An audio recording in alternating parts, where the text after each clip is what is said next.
Muy buenas tardes a todos, bienvenidos a la tarde de A24, bienvenidos a MMD.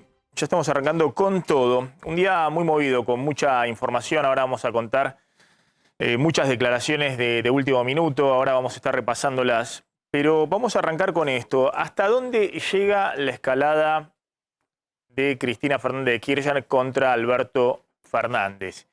Y la pregunta de si ahora viene la pelea por la calle. Ahora van a ver cómo llamativamente, no solamente desde el gobierno salen a decir que basta del apriete, de la extorsión de grupos piqueteros, sino también muy fuerte salió Larreta a decir que es una extorsión, los movimientos sociales que están reclamando planes, que no se puede admitir más ese tipo de protestas en la ciudad de Buenos Aires. La pregunta es si la preocupación que hay y la publicidad que hay del gobierno con grupos de izquierda termina parte de los movimientos sociales kirchneristas sumándose a esa protesta, porque hay, ahora van a ver, coqueteos evidentes entre grupos referenciados con el kirchnerismo y la protesta social en la calle. Pero cuando decía hasta dónde puede llegar la escalada de Cristina contra Alberto Fernández, como saben, ha tenido un último capítulo. Estamos en un momento donde la presidenta prefiere no compartir ni siquiera el espacio físico con Alberto Fernández.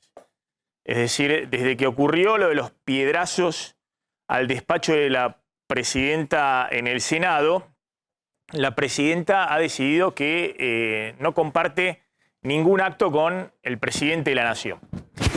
Y de hecho, saben lo que pasó el 2 de abril, el sábado, con el acto de Malvinas, ahora vamos a repasarlo, o lo que ha pasado en las últimas horas, cuando la presidenta decidió viajar al sur, al Calafate, a su lugar en el mundo, y no compartir con el presidente la cena de camaradería con Gabriel Boric, el presidente chileno que llegó en las últimas horas al país. Pero repasemos un poco cómo ha sido la escalada y cómo puede seguir este enfrentamiento que pone en jaque al gobierno.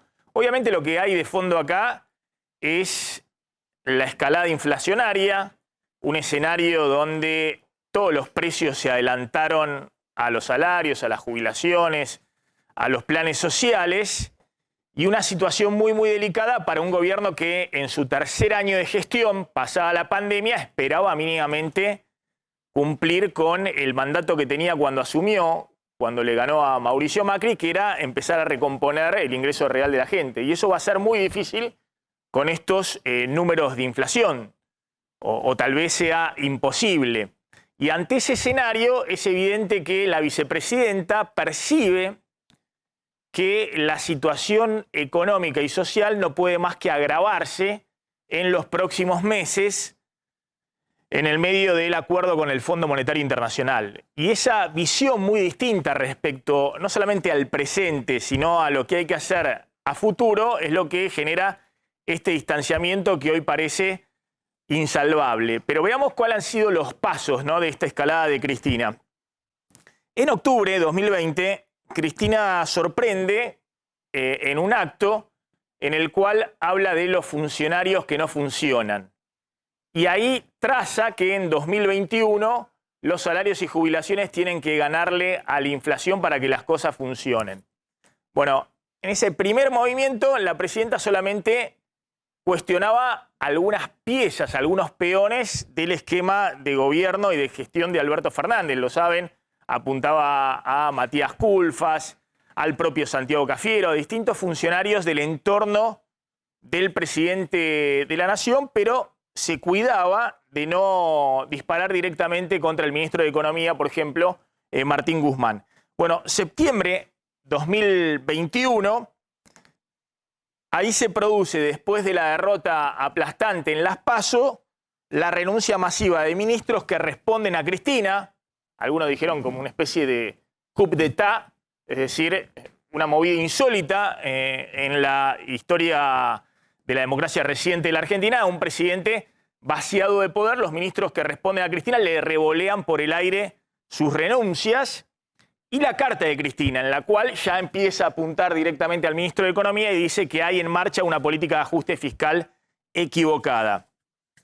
La escalada se agrava totalmente este año, en febrero, cuando finalmente el gobierno, después de 2 años larguísimos de gestión, logra encaminar la negociación con el Fondo Monetario y en ese momento, febrero de 2022, renuncia Máximo Kirchner al bloque de diputados del Frente de Todos con duras críticas al acuerdo con el FMI. Recuerden que en ese momento Máximo Kirchner dice que no hubo negociación, que el FMI impuso las condiciones y que se va a agravar, esto es lo más preocupante de todo, la visión que ya insinuaba Máximo Kirchner y que es la que hoy tiene Cristina, se va a agravar la crisis económica y social. Posteriormente llega la escalada total, cuando tiene que votarse en el Senado, tiene que votarse en el Congreso, primero en diputados, el acuerdo con el Fondo Monetario, y ahí lo que aparece son los piedrazos al despacho de Cristina Fernández de Kirchner y el video de Cristina en el cual elogia la multitudinaria movilización de la izquierda contra el FMI. No solamente no cuestiona la movilización, sino que dice que esa movilización era algo lógico y que le recordaba a los tiempos dolorosos en los cuales el FMI estaba en la Argentina. Y después lo que ocurre, atención, es que distintos funcionarios, y esto me parece que es la escalada final, lo más grave de todo, empiezan a decir públicamente dos cosas muy graves en un sistema presidencialista como la Argentina, es decir, donde el poder en teoría está en una sola persona, como dice la Constitución, el poder ejecutivo es unipersonal. El que tiene la lapicera supuestamente tiene el poder en la Argentina. Lo primero que dicen esos funcionarios es el presidente no tiene votos propios. Y lo segundo, el presidente está desconectado de la realidad. Atención, porque teniendo en cuenta también la historia reciente de nuestra democracia, esa idea de que el presidente se quedó sin ninguna legitimidad en los votos y que está desconectado de la realidad es una idea muy peligrosa. De hecho, fíjense, el primero que sale a decir eso es Andrés El Cuervo Larroque, el ministro de Desarrollo Social de la provincia de Buenos Aires, el número 2 de la Cámpora, el número 2 de Máximo Kirchner, cuando dice que Alberto Fernández fue jefe de campaña de un espacio que sacó apenas 4 puntos en Buenos Aires y quiere gobernar el país con 5 amigos. Es decir, los dos conceptos. El presidente está aislado, está desconectado de la realidad y no tiene votos propios, sino que lo eligió directamente Cristina. Y después sale Sergio Berni, que es cierto que es un átomo libre en el universo del kirchnerismo, pero que sintoniza muy bien con el pensamiento de Cristina y dice directamente, gobierna con 5 alcahuetes que le escriben el diario de Irigoyen. Está refiriéndose al presidente. Esto termina en las últimas horas, cuando ustedes saben, porque lo hemos contado acá, no sé si tenemos ahí el tape para recordarlo, lo que ocurrió este sábado, cuando en un acto muy simbólico y muy especial en la historia, digamos, de la Argentina, la Guerra de Malvinas ha marcado precisamente a fuego nuestra historia reciente. El presidente tiene que hacer, por un lado, un acto en soledad y, por otro lado, Cristina, en el Congreso, junto a Sergio Massa, hace un acto en el cual hace un reconocimiento a los excombatientes de Malvinas, que además son empleados legislativos. En ese acto, Cristina dice que le recomienda al presidente y que le envió de regalo, porque además el sábado era el día del cumpleaños del presidente, el libro que, como comentamos, se llama Experiencia de una temporada en el quinto piso, del Ministerio de Economía, que cuenta efectivamente todas las vicisitudes, las idas y vueltas de los equipos económicos de Raúl Alfonsín en medio de una negociación muy tortuosa con el FMI y el desenlace final de la hiperinflación y la ida anticipada del poder de Raúl Alfonsín. Y la pregunta es, ante ese contexto, si la vicepresidenta cree que esto que está ocurriendo en la Argentina es similar al escenario de los 80, es decir, donde se acelera la inflación, se acuerda desesperadamente con el Fondo Monetario para no caer en default y esto termina en hiperinflación.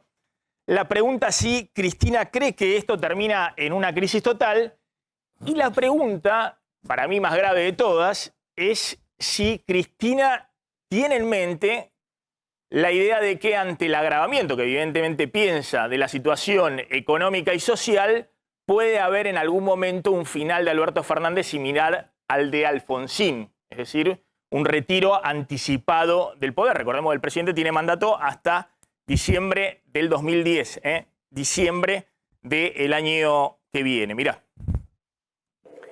Yo les voy a recomendar un libro que se lo recomendé al presidente y que todavía no lo leyó, al presidente acá, Cámara de Diputados, al respecto.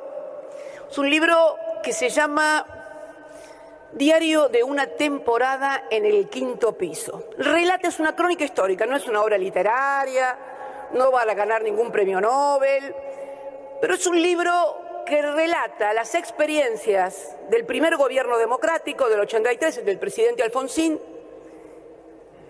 y los distintos equipos económicos que lo sucedieron. Y lo vas a leer, me dijiste. Bien. Hoy se lo mandé de regalo al presidente para que después la vocera nos diga que no le regalo nada del cumpleaños, ¿viste? Porque después ya veo el lunes. Miren si será mala la vicepresidenta que ni siquiera le da un regalito al cumpleaños. Así que le mandé el libro, que es muy interesante. Y de una extraordinaria actualidad. De una extraordinaria actualidad. Está Gila Vilker, gracias Gila por venir. Al revés.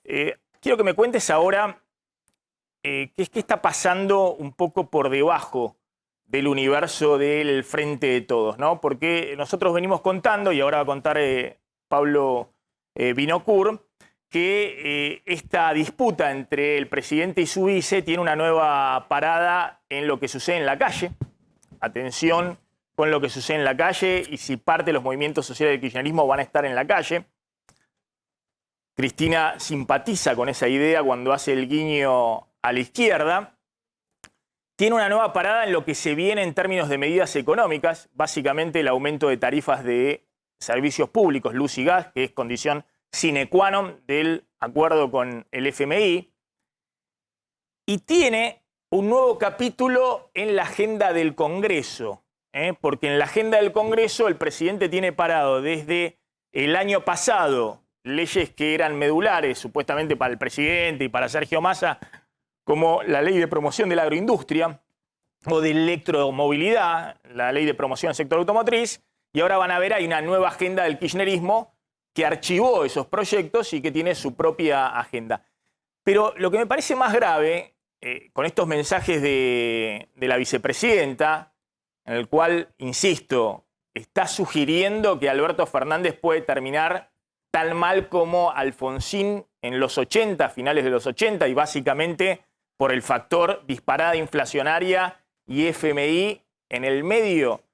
Lo que me parece en ese contexto muy, pero muy complejo es también dónde hace pie el presidente. Porque hay una mayoría de la población, obviamente, que está totalmente descreída de la autoridad presidencial, básicamente por los resultados, porque la situación económica hoy es peor de lo que era 2 años atrás. Y a Alberto Fernández lo habían votado para que mejore esa situación económica. Y por otro lado, en lo que es el núcleo del votante kirchnerista, que era hasta ahora el aguante a Alberto Fernández, el apoyo, eso uno tiene la impresión que puede empezar a resquebrajarse si desde el propio núcleo del kirchnerismo, Cristina, Bernie, Larroque, le están diciendo al presidente que está aislado, que está en una burbuja, que no ve la realidad, que negoció mal con el FMI, poco menos que le están diciendo que está traicionando los principios que lleva adelante el kirchnerismo. ¿Cómo está, de alguna manera, impactando eso en la base o en el núcleo de apoyo electoral de este gobierno? Bueno, un poco como vos decís, digo, o sea, presentaste una escena que te diría que es un cuadro. Lo primero que tengo para decirte es, en la opinión pública, las fichas hasta que caen son un poquito más lentas. Lo primero que hay que tomar registro es que efectivamente este fue un mes de alto impacto para la figura del presidente, para la figura de la gestión, digamos, o sea, para la valoración de la gestión, y se empieza a ver fuertemente esta redefinición identitaria y yo te diría, este mutuo rechazo que hay entre los dos actores principales del gobierno, ¿no? Entre Alberto Fernández y Cristina. ¿Cómo se toma eso? Bueno, hay sectores, digamos, por ahí electores blandos, que es un segmento de la población que no es poco considerable, que todavía los ven juntos, ¿no? Digamos, o sea, ven más de lo mismo, disputas de poder, pero bueno, un matrimonio que se lleva mal y que sigue en esa dinámica.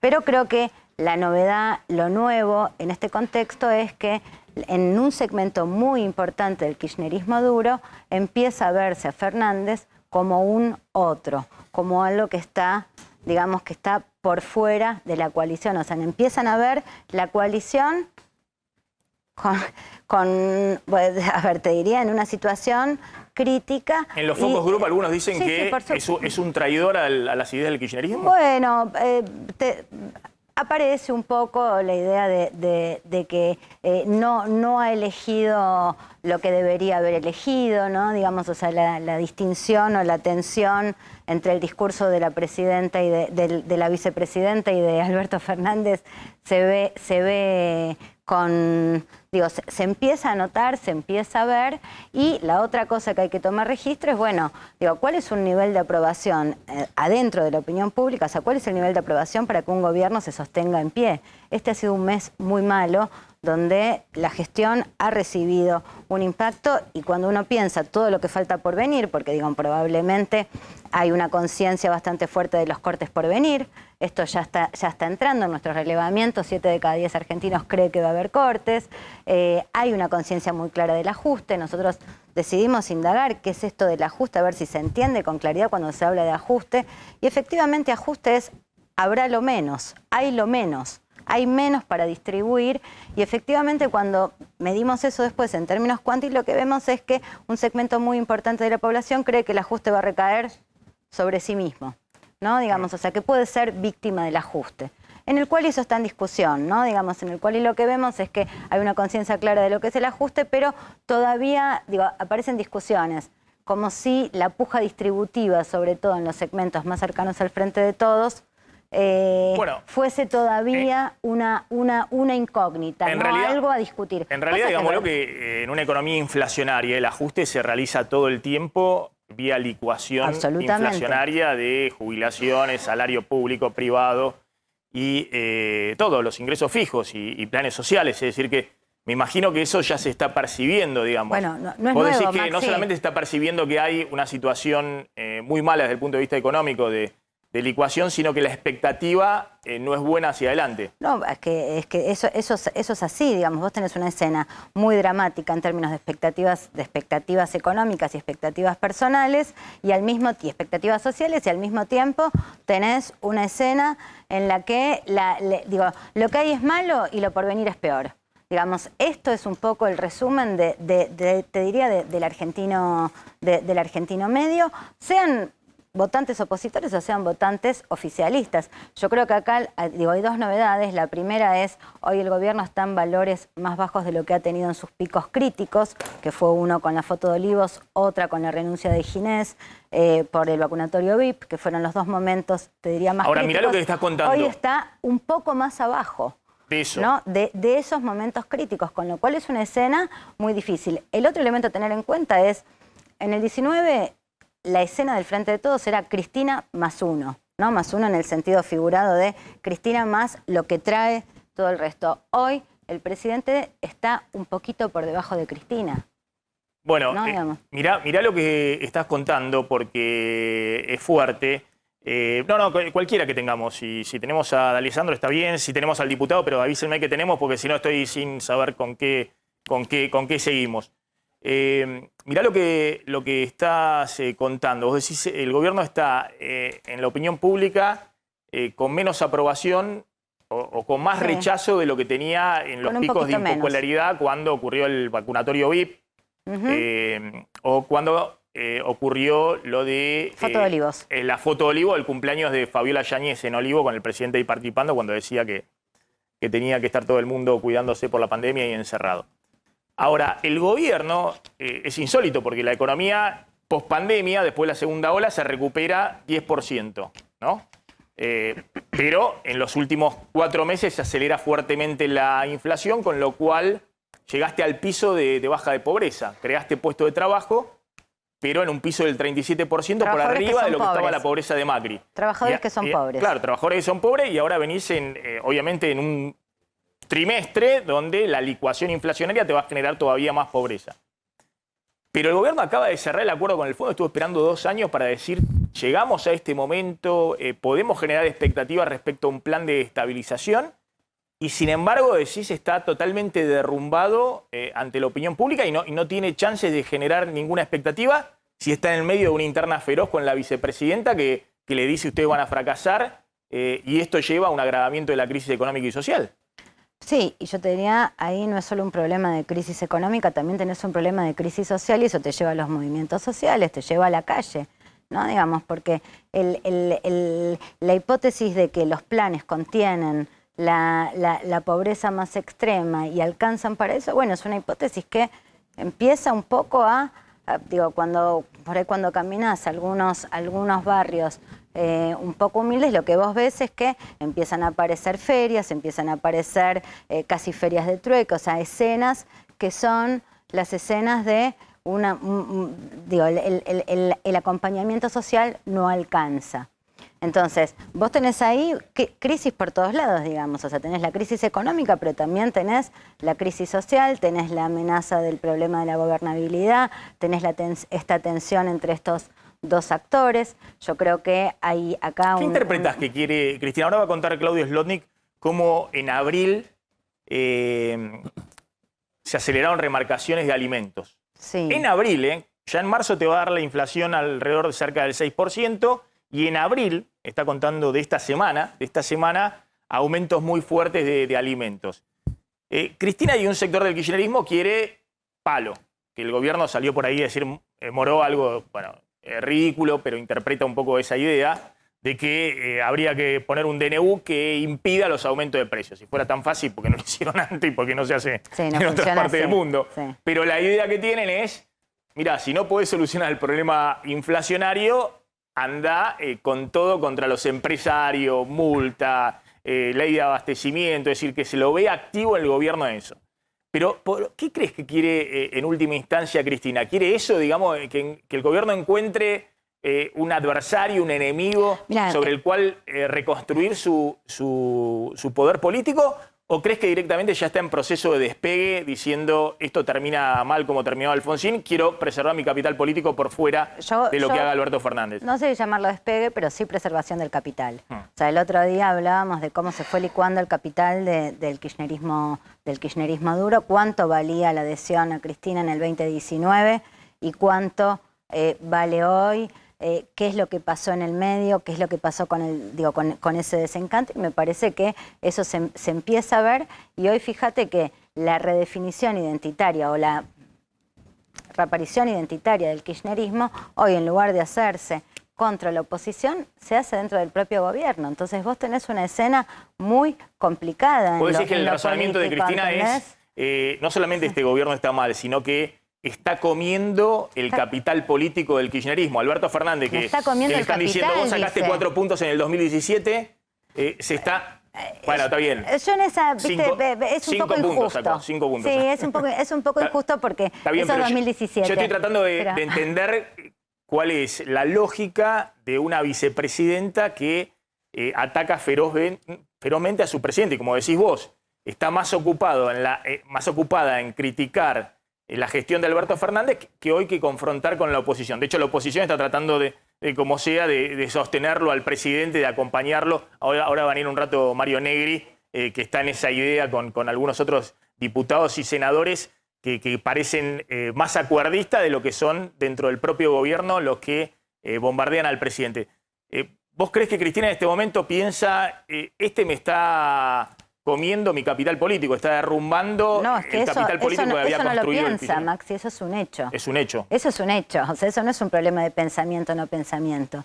Eso es lo que pasa en el modo en que se acomoda hoy el tablero y las visiones, digamos. O sea, cuando no hay medición, digamos, si no es una cosa ahora, es un fenómeno que viene dándose en el último tiempo, del mismo modo que, nada, esta cosa de cómo se come el poder adquisitivo, la inflación, ¿no? El ajuste vía inflación. Que es una idea, el ajuste vía inflación es una idea que no se termina de entender, pero es algo que se experimenta, se vive, se siente, ¿no?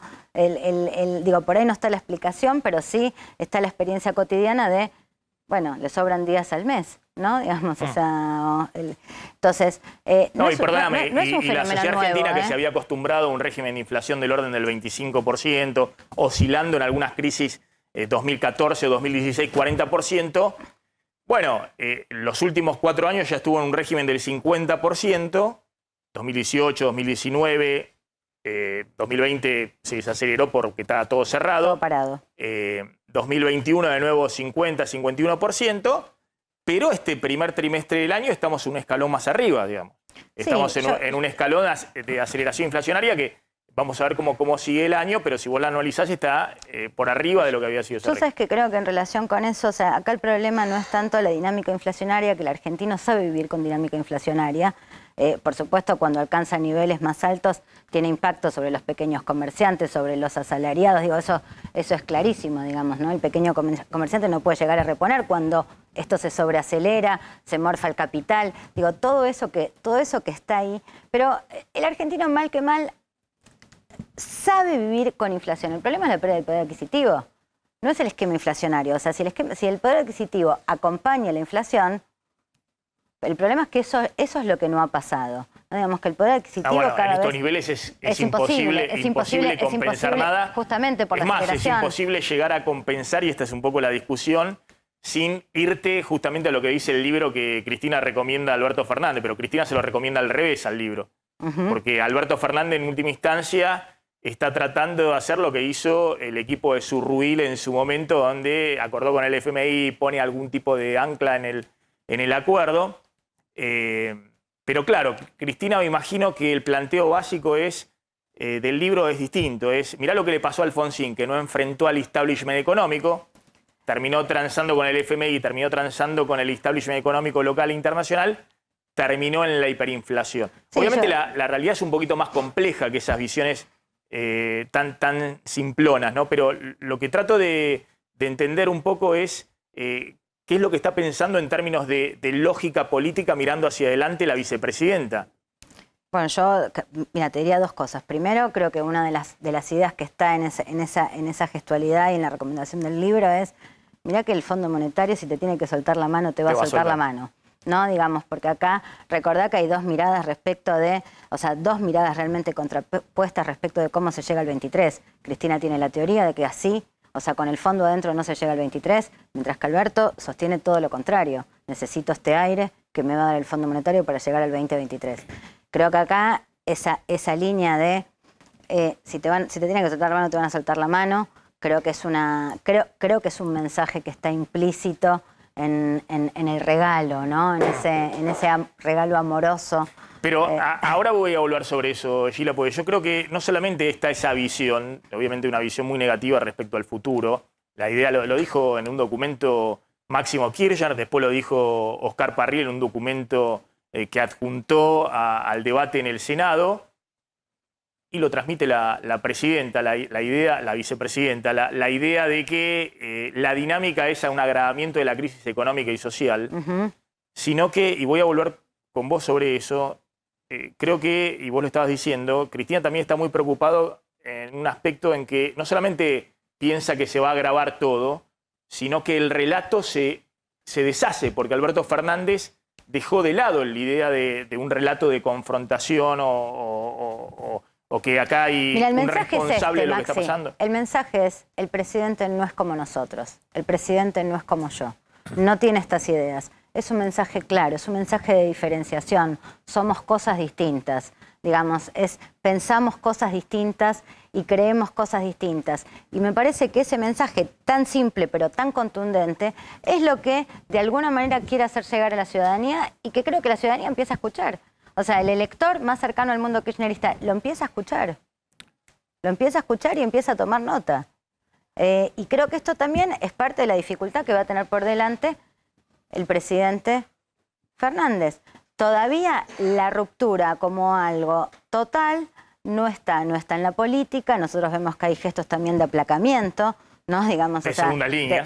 Sí, y también, digo, a ver, Máximo no hizo un discurso, digo, cuando se aprobó lo del Fondo Monetario, digo, vemos un montón de gestualidades que son, o sea, si esto se quiere incendiar, se puede incendiar más rápido. Y no está en la calle. Y no está en la todavía calle. el enfrentamiento no está en la calle. Ahora va a contar Pablo Vinocur justamente la preocupación también del gobierno con eso, porque hasta ahora el gobierno tenía tranquilidad de que en la calle solo estaban los movimientos de izquierda. Durante todos estos 2 años estuvieron permanentemente en la calle y el gobierno los tenía incorporados, no tenía problema. Pero es sintomático que haya salido el ministro de Desarrollo Social, Juan Zabaleta, ahora duro contra los que están en la calle, diciendo basta de aprietes, no le vamos a dar más planes sociales, cuando Juan Grabois estuvo el jueves pasado en esa mega corte en la 9 de julio de los sectores de izquierda. Sí, es así. A ver, justamente el plan de lucha que armaron las organizaciones piqueteras, fundamentalmente vinculadas al Polo Obrero y todos los satélites y aliados, lo que contempla en algún momento es la posibilidad de que alguno de los sectores del kirchnerismo o del Frente de Todos, que son más cercanos a estas posiciones combativas, en algún momento puedan incorporarse a estas marchas. Todavía eso no se va a dar. Lo que estamos viendo son aproximaciones. Lo que vimos ayer lo que vimos la semana pasada fue a uno de los líderes, Juan Grabois, acercándose y diciendo con su foto y con su presencia, estamos con ustedes, pero institucionalmente todavía nosotros no podemos participar de estas marchas.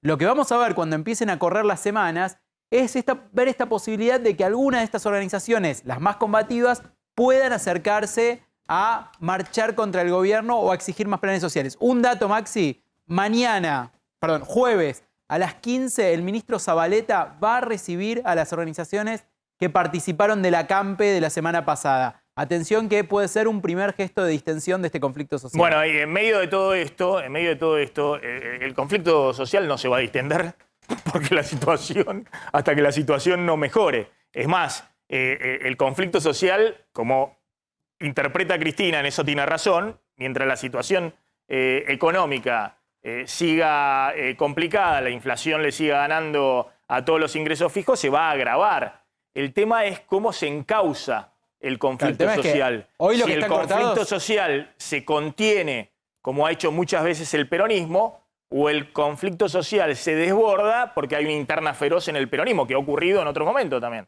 donde hay sectores que alientan la protesta y hay sectores que van con el fósforo y el surtidor en la carretilla, y hay otros sectores que van con la manguera de bombero a tratar de apagar el incendio. Claro, hasta ahora están cortados los diálogos, ese es el tema también. Ahí tenés un problema. Obviamente la conflictividad social depende también de la situación económica, pero lo que tenés hoy es que el conflicto no está adecuadamente canalizado y hay una interna feroz que no solamente tiene que ver con si ajusto o no ajusto, con el fondo o no el fondo, sino también tiene que ver con lo que está pasando adentro del Ministerio de Desarrollo Social. Eso en un ratito te voy a contar. Dale. Porque tiene que ver también con los intereses propios de algunos de los que operan en esos planes sociales o los que van distribuyéndolos. En un rato te lo cuento. Fíjense lo que dijo Horacio Rodríguez Larreta respecto a los piquetes. Acá también hay una diferencia y hay que prestar atención.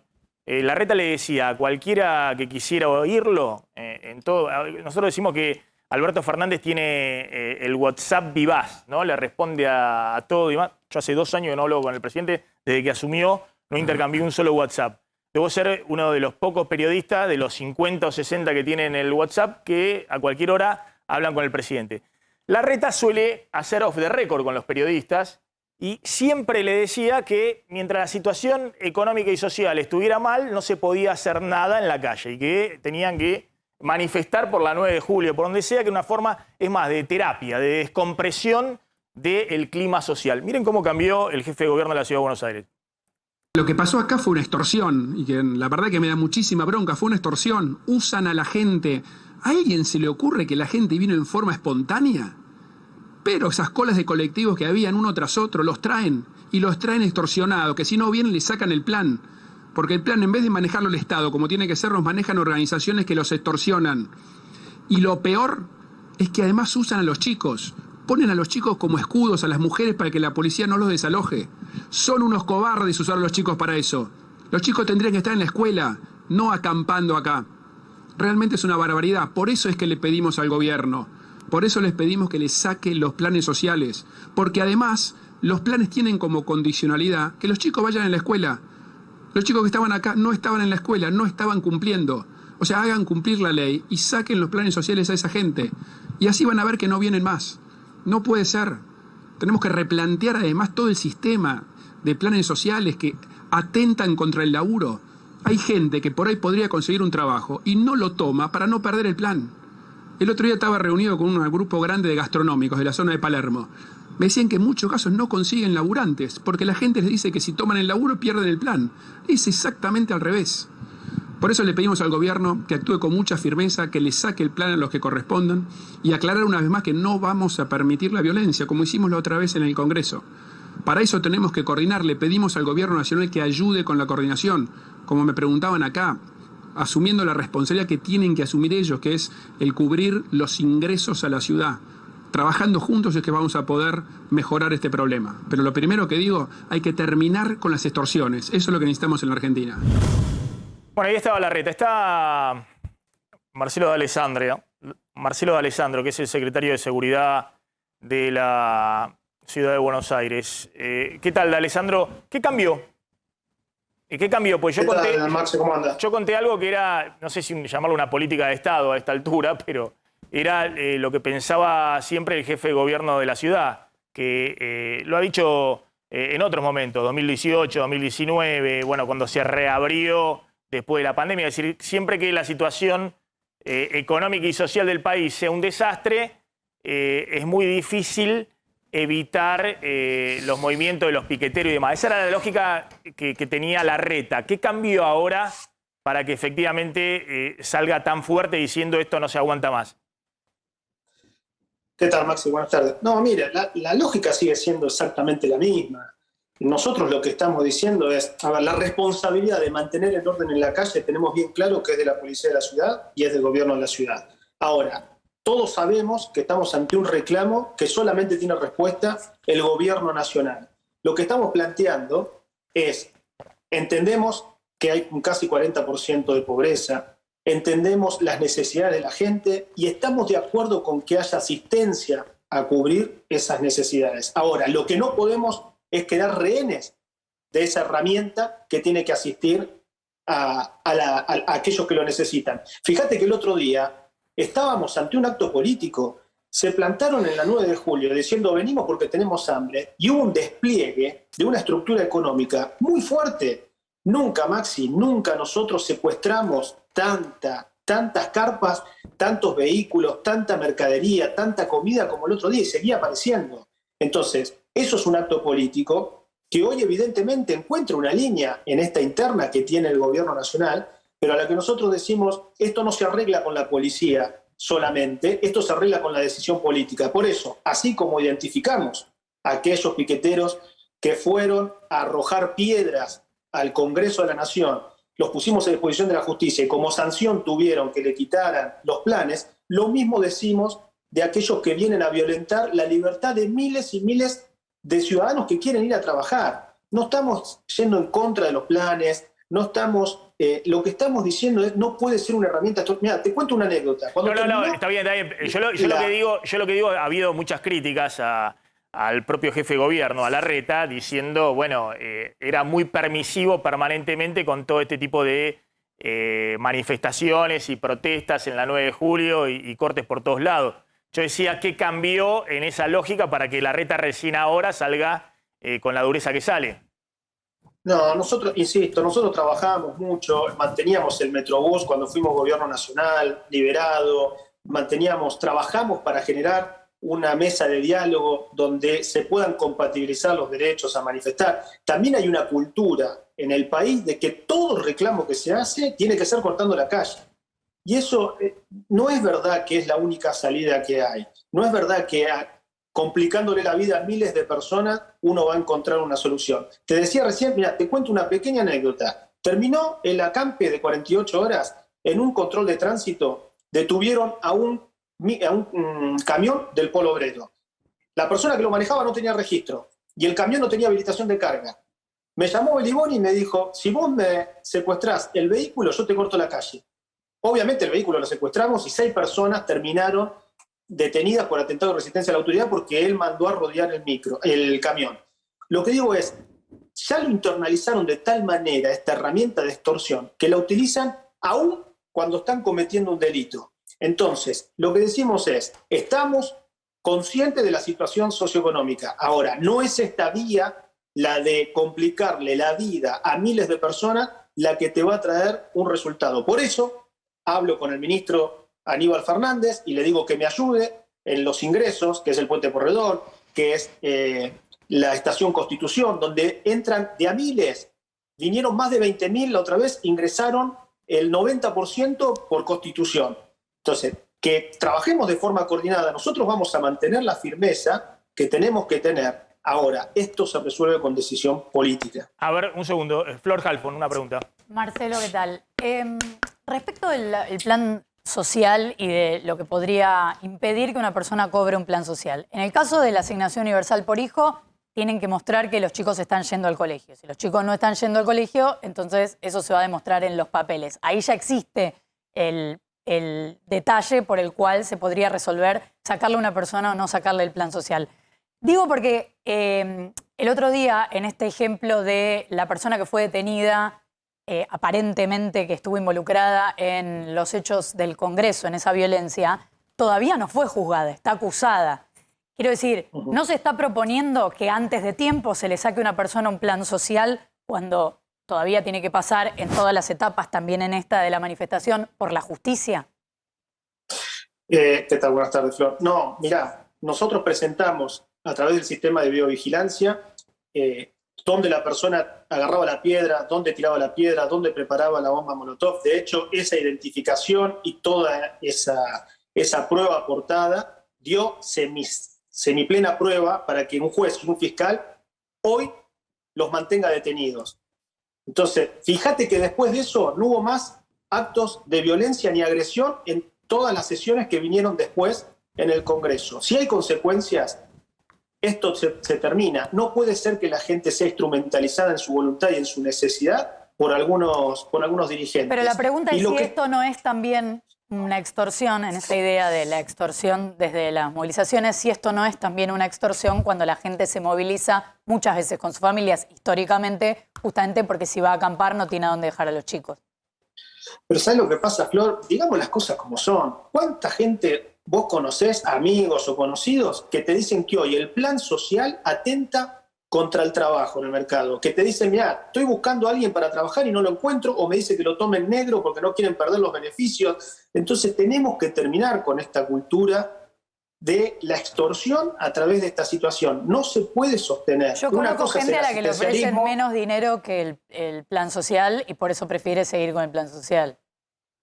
Sí, también. Y no conocés de las otras. No conocés gente que es instrumentalizada, no conocés gente que le sacan la verdad que no. dinero la para mayoría ir. de la gente que conozco que cobra un plan social, por lo menos los que he entrevistado y con las que he hablado, en general no tienen ganas de cobrar un plan social. Nadie es feliz cobrando un plan social. Bueno, seguramente hay muchísima gente que es así, por eso insisto en la necesidad que tiene que ser cubierta, pero créeme que hay muchísimas personas que están instrumentalizadas, que le quitan dinero y que los obligan a ir como hicieron el otro día. No puede ser que 48 horas estén los chicos durmiendo en la calle y nosotros los naturalicemos. No puede ser. Alessandro, a ver, le hago una última pregunta respecto a este tema, ¿no? Porque también todo es muy, muy complejo. Por un lado está la interna feroz en el oficialismo, que es un poco lo que habíamos hablado y el peligro de que ahora la pelea se traslade a la calle, ¿no? Este tema del coqueteo de sectores del kirchnerismo con la protesta en la calle, con los movimientos sociales que están en la calle. La otra vez Grabois yendo a abrazar a Beviloni y planteando que acá estaban todos, y bueno, esa idea. Pero por otro lado, ahora resulta también que en el oficialismo dicen, nosotros no le dimos semejante cantidad de planes sociales, esto dice mucho también intendentes, y que los terminan manejando los piqueteros, los movimientos sociales, ni siquiera los maneja el Estado. De hecho, usted habrá leído, digamos, las acusaciones que hay en el kirchnerismo duro al movimiento Evita, que lo llaman Movimiento Carolina. ¿Por qué lo llaman Movimiento Carolina al movimiento Evita que conducen Pérsico y el Chino Navarro? Porque Carolina Stanley, la ministra de Desarrollo Social de Mauricio Macri, incrementó fuertemente estos planes sociales que hoy son casi 1 millón, repartiendo, entre otros, y principalmente al movimiento Evita, pero también a otros movimientos sociales del kirchnerismo, que los intendentes dicen, pero escuchame una cosa, los terminan manejando los propios piqueteros o estas organizaciones sociales, ni siquiera tienen el control de una intendencia ni del Ministerio de Desarrollo Social. ¿Usted no cree que hay también una responsabilidad compartida de lo que alguien llama por ahí la casta política? Y en este punto me parece... Histórica, pero por supuesto, Maxi, histórica, de muchísimos gobiernos. Ahora hay que ponerle un orden. Mirá, ¿cómo puede ser que nosotros, para que una persona cobre la jubilación, que es fruto del esfuerzo de muchísimos años, le obliguemos a dar fe de vida? Todos los meses un jubilado para cobrar necesita dar fe de vida. Sin embargo, los planes sociales, ¿quién los controla? Entonces, por supuesto que no tiene que haber intermediarios, por supuesto que se tiene que organizar esta situación, e insisto con esto, estoy de acuerdo con que haya asistencialismo para aquellos que lo necesitan. Ahora, lo que no puede transformarse esto en un mecanismo de extorsión para que miles de personas se les complique la vida, que quieren ir a trabajar, que quieren ir a estudiar o que quieren desarrollarse. Bien. No puede ser, eso no va más. Alessandro, gracias, muy amable. Estaba gracias a usted. el ministro de Justicia y Seguridad de Larreta en la ciudad. ¿Puede ser, Gila, que esto que estamos hablando, digamos, también atraviese, digamos, el kirchnerismo? Larreta está desesperado con el crecimiento de Milei y los sectores libertarios que le quitan a Juntos por el Cambio votos por derecha. De hecho, cuando Milei dice yo voy a ser candidato a presidente y si entro en un balotaje gano, lo que está diciendo es yo voy a salir segundo, lo voy a desplazar a Larreta o el que sea el de Juntos por el Cambio, pues está pensando después en un balotaje contra el Frente de Todos, el kirchnerismo. Y Cristina evidentemente está, y Máximo Kirchner están desesperados por la pérdida de votos, fundamentalmente por izquierda, ¿no? Por el crecimiento No, de no la izquierda. únicamente. ¿Es así? No, ¿O no es tan no. sencillo? No, me parece que no únicamente, me parece que hoy Milei es un cachol, le roba, por supuesto, en mayor proporción a Juntos por el Cambio, pero le roba también al oficialismo. O sea, interpela una sensibilidad indignada, y esa sensibilidad indignada no tiene color. Esa sensibilidad indignada está repartida homogéneamente no homogéneamente, pero también los hay en el mundo. Es un cachol, para que se entienda, Perdón, por ahí no entienden algunos, perdón. entienden y lo toman como una ofenda. Es una atrapa todo, digamos, que consigue votos de todos los sectores, no solamente de Juntos por el Cambio. Muerde en todos lados, sí. muerde en todas las identidades, muerde en todos lados y por supuesto muerde desde el enojo, muerde desde, por eso te decía, la figura de los que están ya indignados, revirados, los que te dirían, te ponen antes el enojo que la perspectiva de futuro. Y también porque, bueno, no logran ver perspectiva de futuro en lo conocido, ¿no? Y parte de eso conocido es tanto el oficialismo como la oposición. Ambos gobernaron. Vos fijate que esto también, para poder entender este fenómeno, tenés que mirar cuáles son las imágenes negativas de Cristina, de Fernández, pero también de Mauricio Macri, ¿no? Digamos, los tres tienen negativas que No, por supuesto superan amplísimamente los 50 puntos.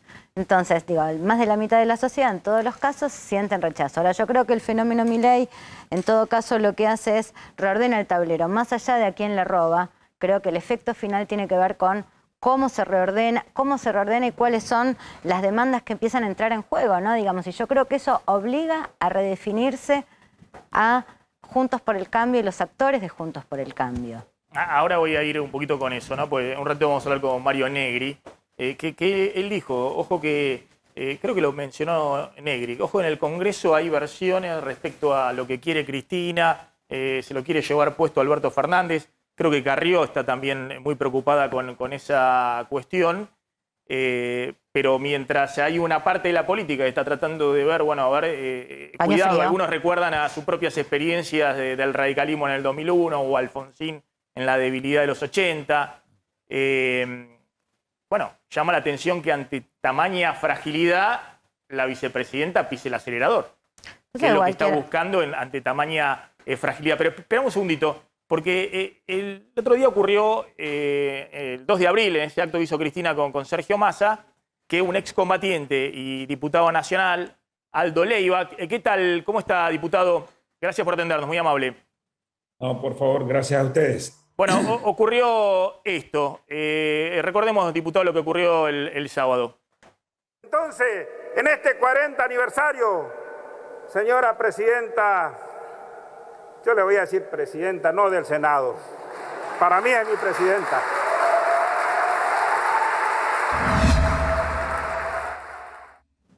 A ver, diputado, en esta situación en la que estamos, que el presidente está en una situación económica muy, pero muy frágil, una situación política donde salen algunos que está a decir, como Larroque y Berni, que está desconectado de la realidad, que sacó solo 4 puntitos en el 2017, que los votos son de Cristina. ¿No le parece que ese jueguito de hablar de la presidenta, de Cristina como la presidenta, sigue en esa idea de menoscabar la autoridad presidencial o de debilitar todavía más a este gobierno de por sí muy frágil?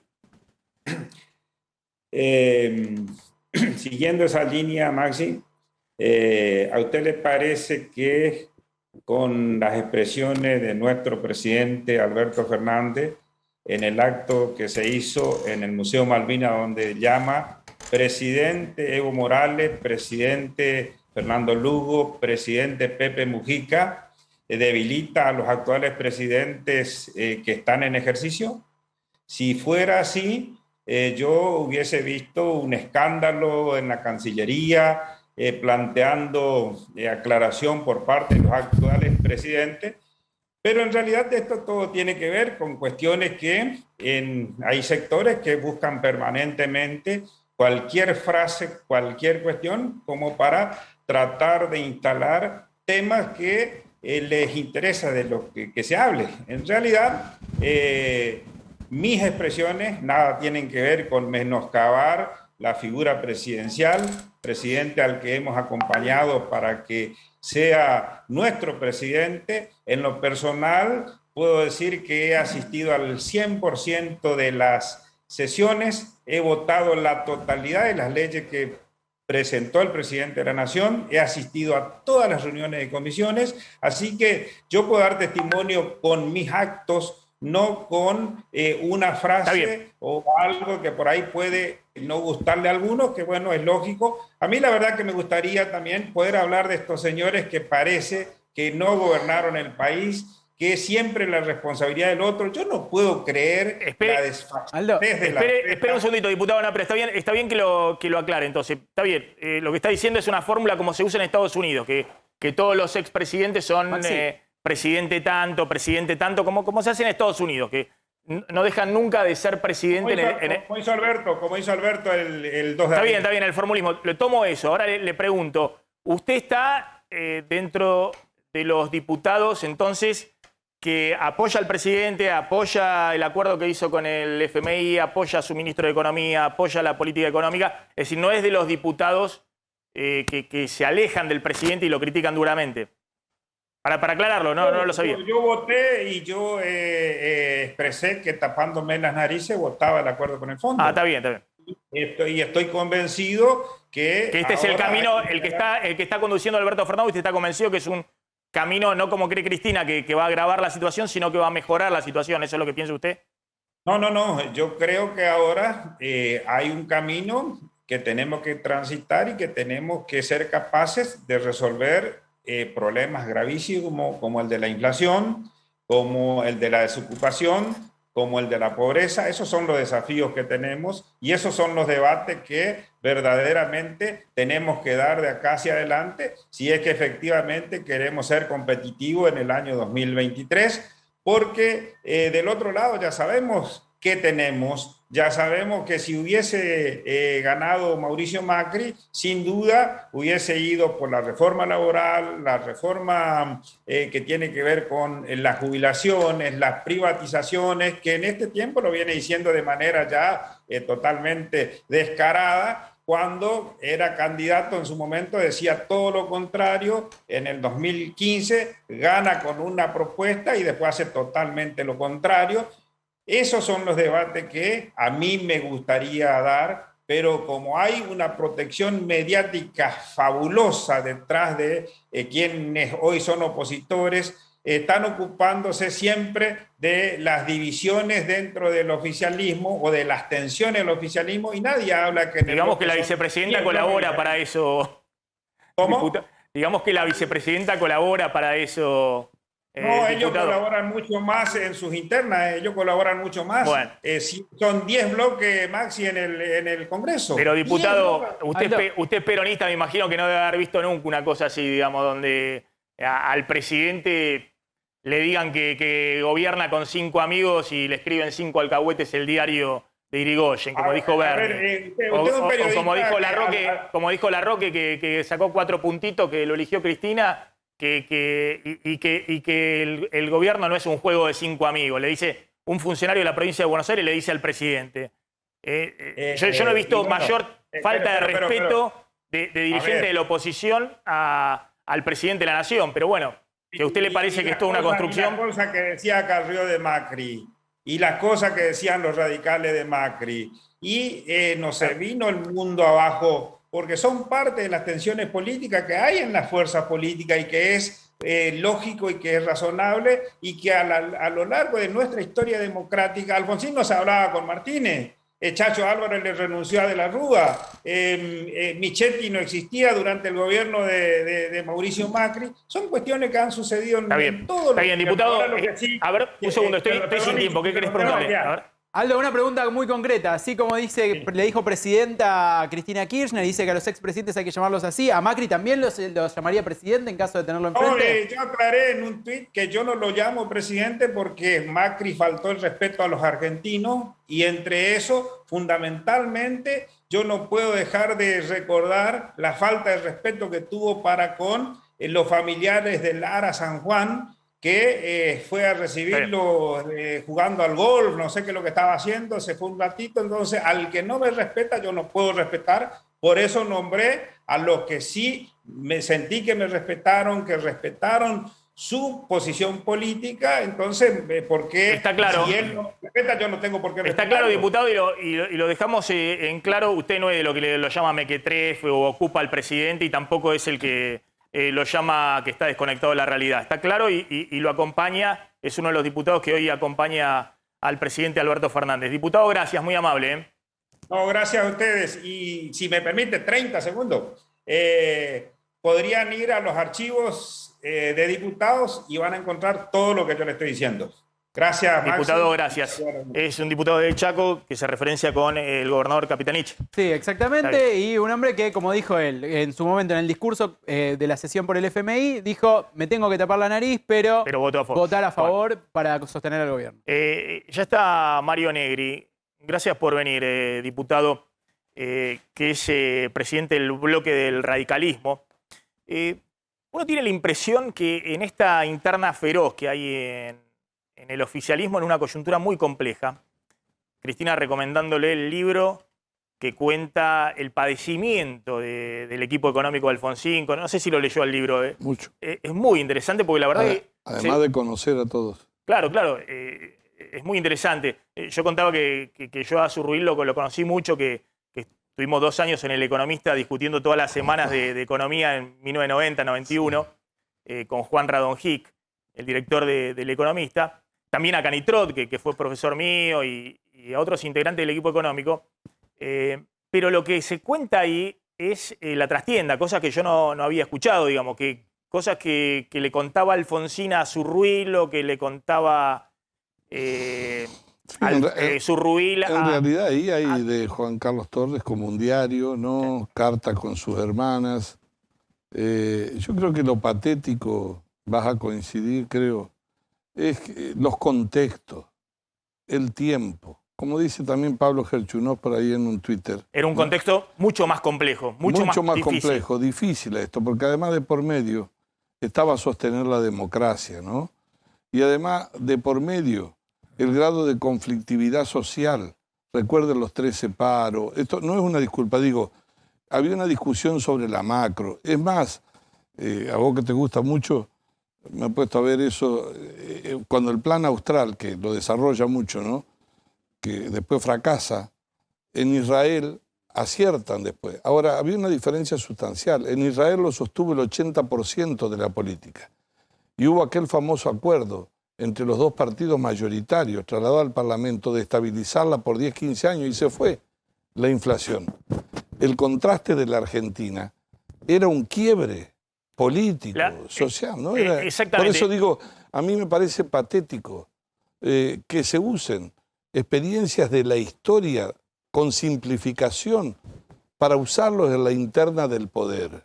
Porque eso además ayuda a confundir. La gente está confundida de por sí, tiene incertidumbre, tiene desconfianza, cree que alguien lo puede salvar. Ha pasado en muchos países del mundo. Mirá, las crisis de las democracias, además de una crisis de representación, en Italia también se cansó la gente, un día vino Pepe Grillo, y Pepe Grillo se fue como las aves, ¿no? Y así pasó en España también. De muchos años, con acierto error, el socialismo bipartidista, y vino Podemos, el presidente de Podemos, miren dónde terminó. Entonces, esto no quiere decir que las cosas estén bien, ni de que todo el mundo haya acertado. Pero lo que no deben contribuir, que es lo peor, lo que a mí más me preocupa, te digo, Maxi, es en este momento. Ayer estuvo el presidente de Chile. Una persona joven, más allá de las caracterizaciones ideológicas, ¿no? Hay 3 cosas que a mí me llamaron la atención. Una, que dijo él y que la Argentina lo perdió. Acá yo vengo con empresarios, los líderes parlamentarios opositores con los que he confrontado porque vengo por Chile, no vengo por mí. En segundo lugar, frente a 3 preguntas más o menos clave, inclusive alguna controvertida como la de Apablaza, que está todavía acá, ¿qué dijo? Hay una política de Estado que viene desde Elwin, que siguió con Lagos, que siguió con Bachelet, que siguió con Piñera. La tercera, cuando le preguntaron por el tema de la araucaria atrás y el nuevo término que utilizó la ministra del Interior, que tanto, hemos hecho un pedido de informe, tenemos un Zoom el jueves con legisladores chilenos, quiero decirle, sobre esto por el concepto que se utilizó, él que dijo, quédense tranquilos con la soberanía argentina, esto es un problema de los chilenos con lo que tenemos en el sur. Entonces, la Argentina ha perdido hasta el carácter amigable con los países. Nosotros estamos desnudos en el mundo. Sí, de una mínima política de Estado que ahora es mucho más compleja cuando está esta interna dentro del oficialismo. No era solo la polarización frente de todos, juntos por el cambio, sino que ahora te voy a dar un ejemplo dentro del frente de todos. Pero, a ver un segundo, diputado, porque yo quiero quedarme un poquito, porque usted es radical también de mucha historia y me interesa mucho por qué Cristina hace hincapié en los 80 y el final hiperinflacionario de los 80 en medio de la negociación con el fondo. Yo contaba que el Plan Austral, que se lanza el 14 de junio de 1985, fue un plan que tuvo un componente ortodoxo, que era el ajuste monetario y fiscal. Trató de encauzar mínimamente las cuentas fiscales y monetarias, que estaban totalmente desbordadas.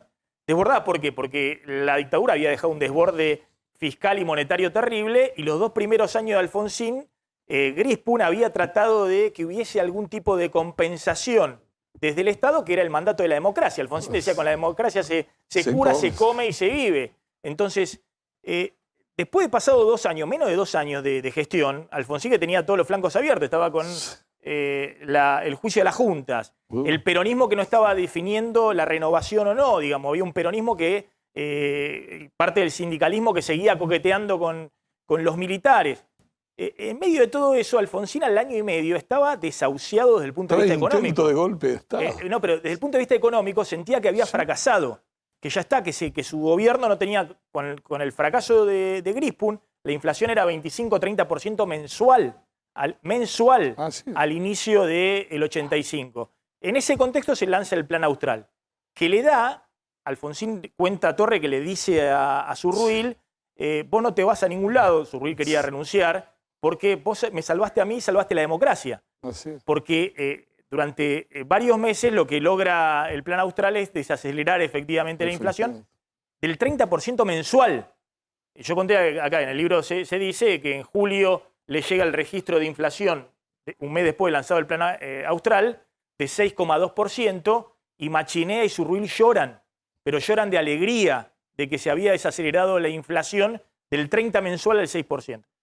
Ahora, el contexto era totalmente distinto y dramático. Ahora, ¿por qué interpreta que Cristina le está diciendo a Alberto Fernández, lee ese libro que es de extraordinaria actualidad? Acaba de cerrar un acuerdo con el FMI Alberto Fernández y justamente está tratando de aplicar una política económica para no ir a la hiperinflación.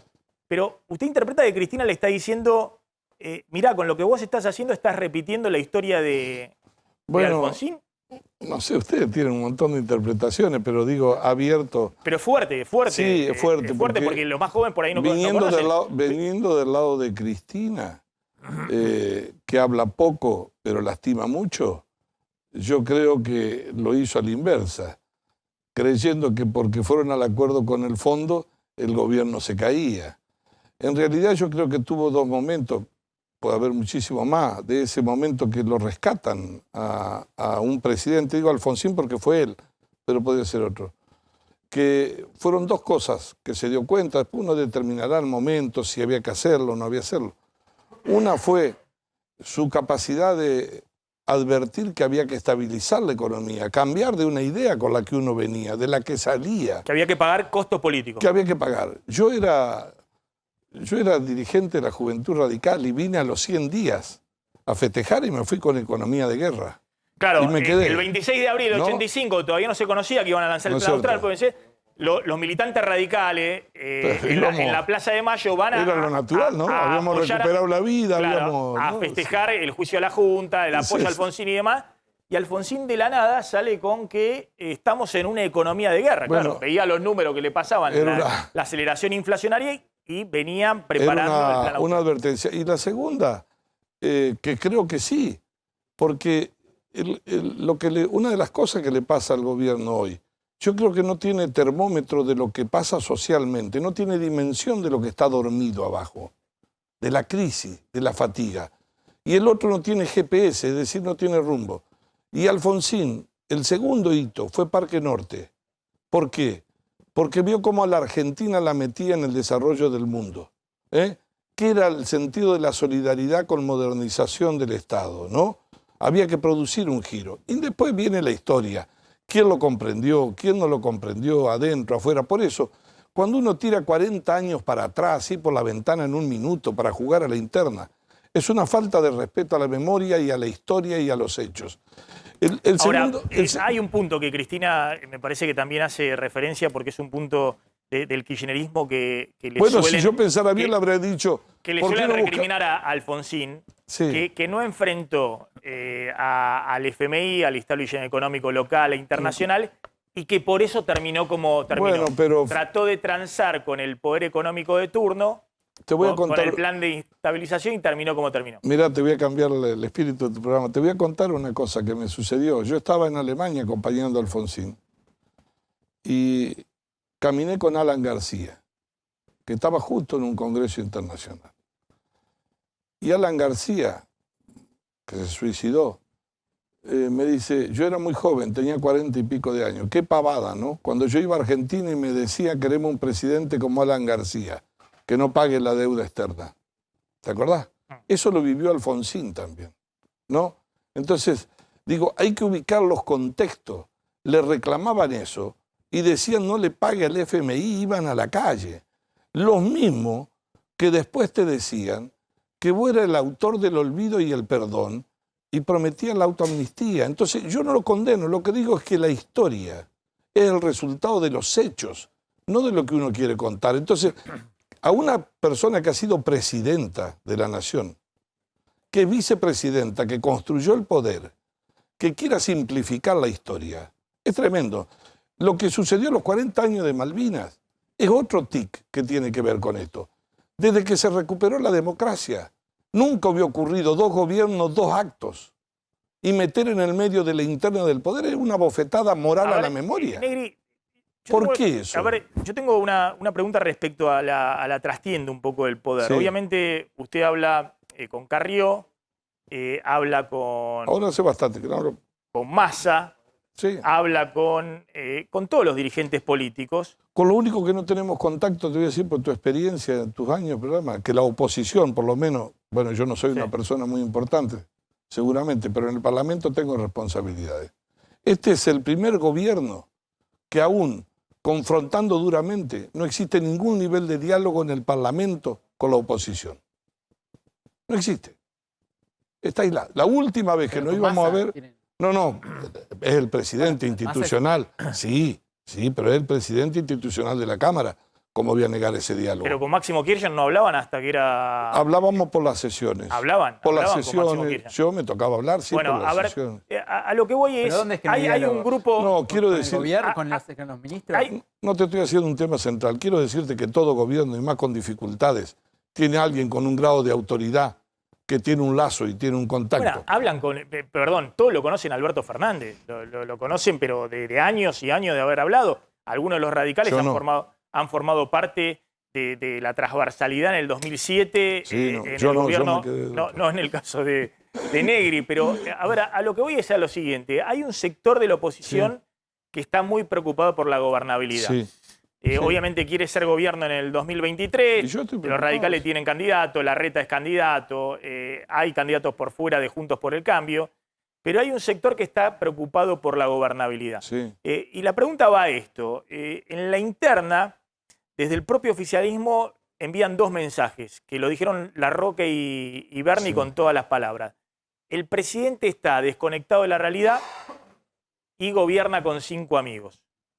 ¿No? Ese mensaje es un mensaje complejo porque verdaderamente en el 2001 había un presidente que estaba desconectado de la realidad, Sí. digamos, y que terminó como terminó el caso de la Rúa y que aparte había cerrado hasta que le soltaron la mano un blindaje, un acuerdo con el fondo.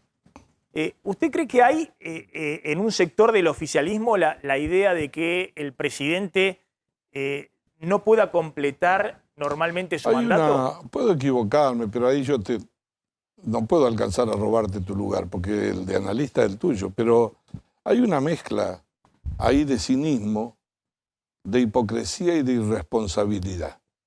Te voy a decir de cinismo ¿por qué? Porque la cámpora que tiene las cajas, la cámpora no se pelea públicamente con el presidente, las cuida. En segundo lugar, hay otro sector con una alta hipocresía que no se animan a decirlo, que creen que el gobierno está perdido y han decidido construir un relato para la retaguardia y no sostener el gobierno. Y cuando uno es gobierno tiene que sostenerlo a la buena y a la mala. Más si construyó el poder como lo construyó Cristina y trajo a alguien que nunca soñó con ser presidente, que era operador y lo puso de presidente. Y el tercero, por supuesto que nos preocupa, pero la gobernabilidad no es cogobierno. Tiene que ayudar el presidente. El presidente siempre tiene una oportunidad de cambiar el rumbo, pero la oportunidad va acompañado de la capacidad de decidir. Y yo creo que él todos los días contribuye a debilitarse. Y eso es peligroso. La pérdida de credibilidad es inmensa. Yo cuido mucho las palabras en eso, porque algunos por ahí piensan que vivimos tiempo del pasado, que ya viene, que... Lo que sí digo es esto. En mi modestísima experiencia, yo no soy el viejo Vizcacha, pero digo esto, porque lo viví no hace muchos años. Ya no estaba de diputado, pero cuando en el gobierno del 2001, que hace referencia, que era una coalición que en realidad tenía poco que lo unía, pero fue una coalición de poder, cuando la renuncia de Chacho, ya había problemas en el gobierno, pero cuando se evidenció en el Parlamento, el gobierno se fue al tobogán. Entonces lo que yo quiero decir, advierto, nada más que eso, si es que vale mi palabra, es que la fractura expuesta política no va a ser todos los días, no va a haber una pelea todos los días. De hecho, en el Consejo de la Magistratura van a ir juntos porque el interés es común y el compromiso anterior de Alberto es común, con el pasado y con la justicia. Ahora, en otros temas se va a seguir evidenciando, como lo que pasó ayer. Ayer vino el presidente de Chile, nosotros no fuimos ni invitados a saludarlo al presidente de Chile. Son tics de un país democrático. Como vos vivías adentro, te mostrás afuera.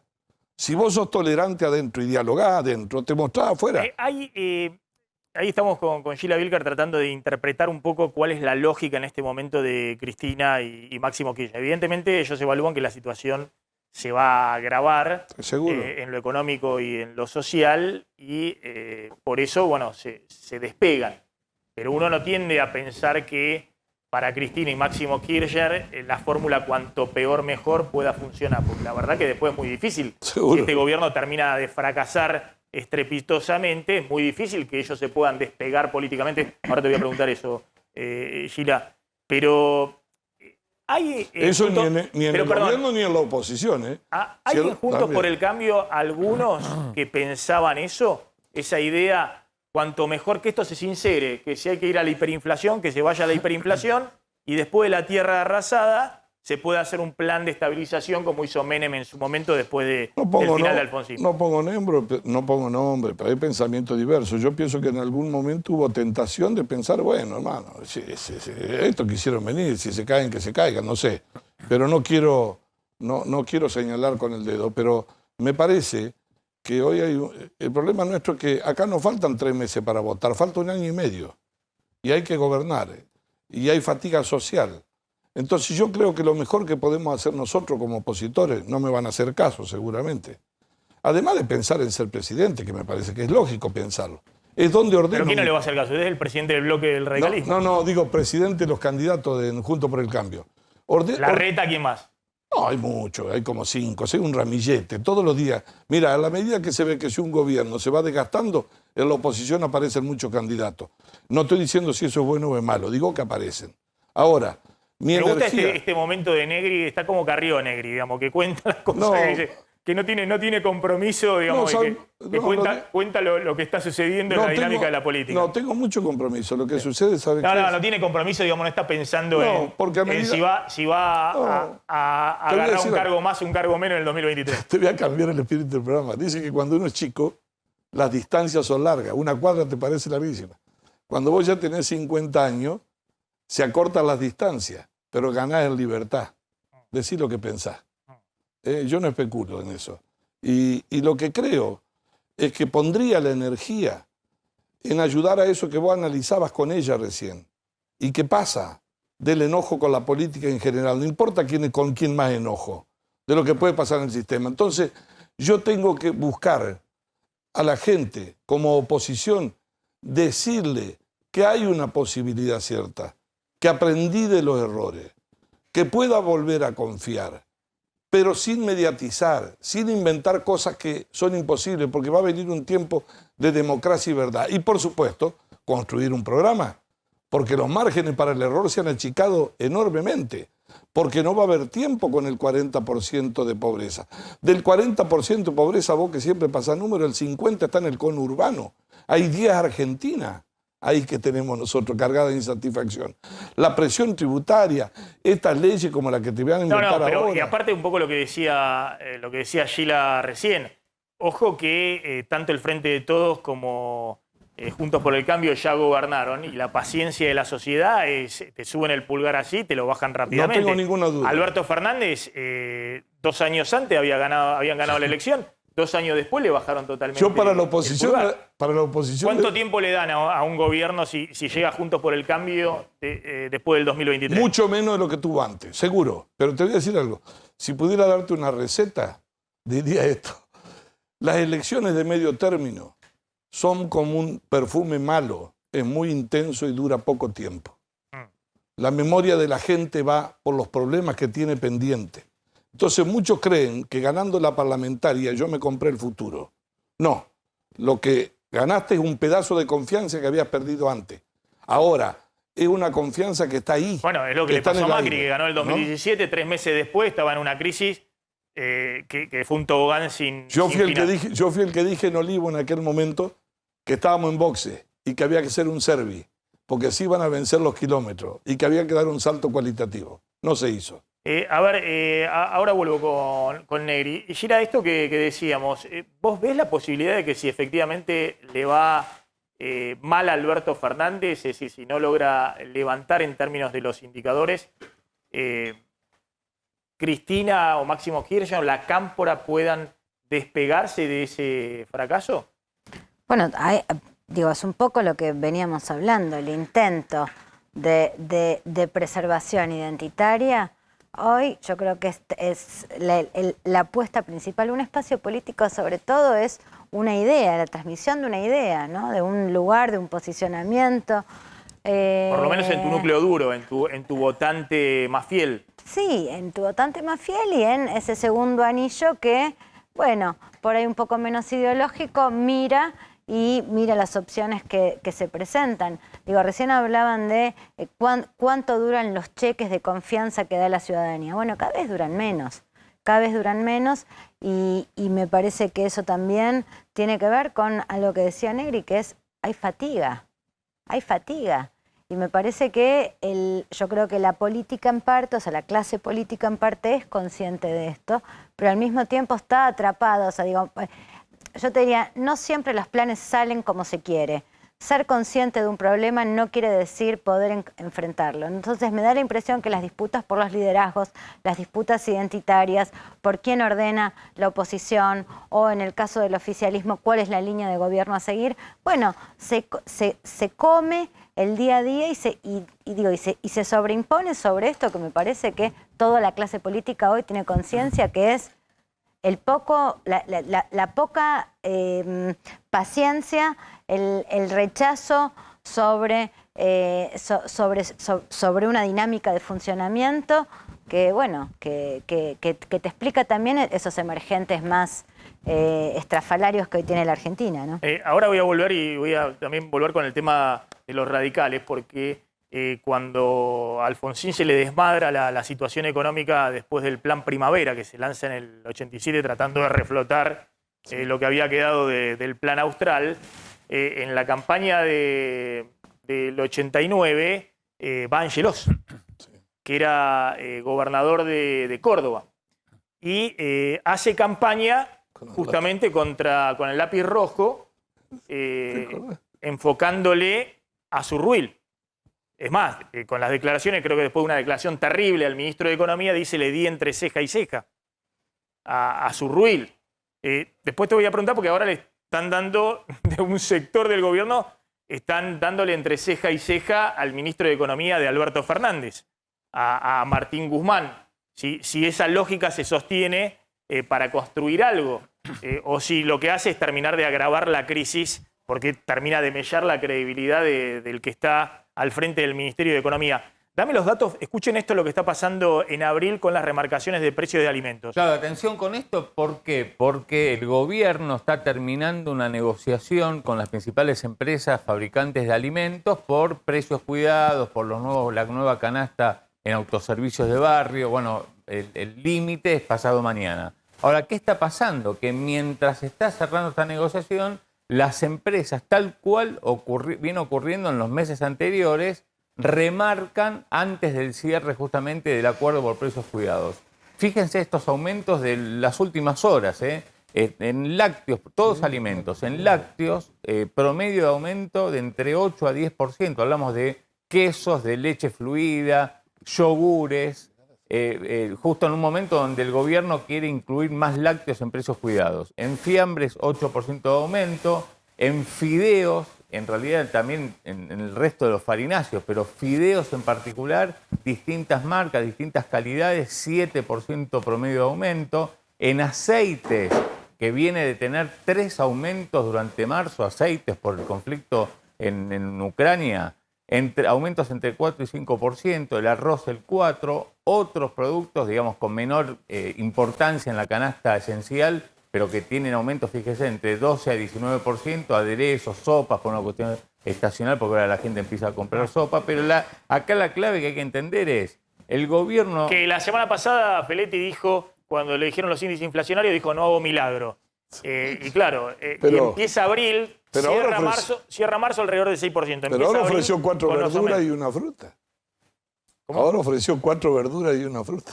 En los acuerdos. Claro, un acuerdo ahí con el mercado central para que haya justamente 3 frutas, verduras dentro con precios regulados. Pero acá lo que hay que entender que es la dinámica, que es la siguiente, Sí. que el gobierno puede acordar precios cuidados, van a anunciar un aumento chiquito, pero vuelve a ocurrir lo de la vez pasada, reemplazo de productos. Las empresas quitan los productos de precios cuidados que estuvieron congelados o prácticamente congelados en los últimos meses e incluyen estos que están aumentando ahora.